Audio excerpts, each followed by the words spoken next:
আজকের father's day উপলক্ষে বাবাকে নিয়ে লেখা কিছু লাইন। বাবা কখনো ভালোবাসা মুখে বলতে জানে না, কিন্তু সন্তানের ছোট্ট ছোট্ট ইচ্ছেগুলো নীরবে পূরণ করে দিতে জানে। সারাদিন রোদের নিচে ঘাম ঝরিয়ে হাজার ক্লান্তি বুকের ভিতর লুকিয়ে বাবা শুধু একটা কথাই ভাবে, আমার সন্তান যেন ভালো থাকে। নিজের জন্য নতুন জামা কেনার আগে বাবা সন্তানের পছন্দের জিনিসটা কিনে আনে।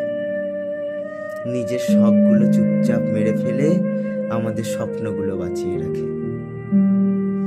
আমরা হয়তো বলি বাবা খুব রাগী, কিন্তু কেউ দেখে না রাত গভীর হলে সেই কঠিন মানুষটাও চুপচাপ আমাদের ভবিষ্যতের চিন্তায় জেগে থাকে।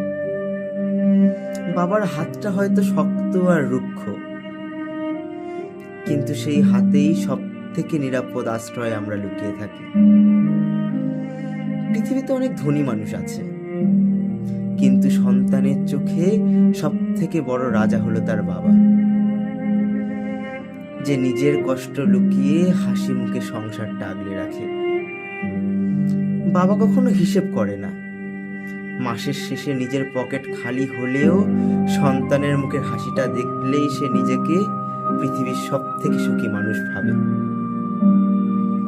যে মানুষটা সারা জীবন নিজের স্বপ্নগুলো দূরে সরিয়ে রাখে শুধু আমাদের স্বপ্নগুলো পূরণ করার জন্য, তার নামই হচ্ছে বাবা। বাবার পুরনো জামাটা হয়তো কেউ দেখে না, কিন্তু আমাদের নতুন জামার পেছনে লুকিয়ে থাকে বাবার হাজারো ত্যাগ। মন্দিরে গিয়ে শান্তি খোঁজে মানুষ, আর আমি শান্তি খুঁজি বাবার ক্লান্ত মুখের সেই ছোট্ট হাসিতে।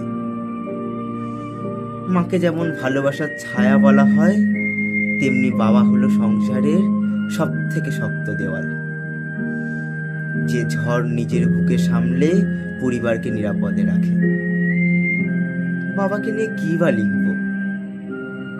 আমার প্রতিটা সাফল্যের পেছনে লুকিয়ে আছে বাবার না বলা হাজারো কষ্ট, হাজারটা ত্যাগ আর নিঃশব্দ ভালোবাসা। বাবা শুধু একটা সম্পর্ক নয়, বাবা মানে ভরসা, বাবা মানে মাথার উপর শক্ত একটা আকাশ, বাবা মানে নিজের সব সুখ বিসর্জন দিয়ে সন্তানের ভবিষ্যৎ গড়ে তোলা এক নিঃশব্দ। তো বাবাকে নিয়ে লেখা লাইনগুলি যদি ভালো লেগে থাকে একটা লাইক করে দেবেন।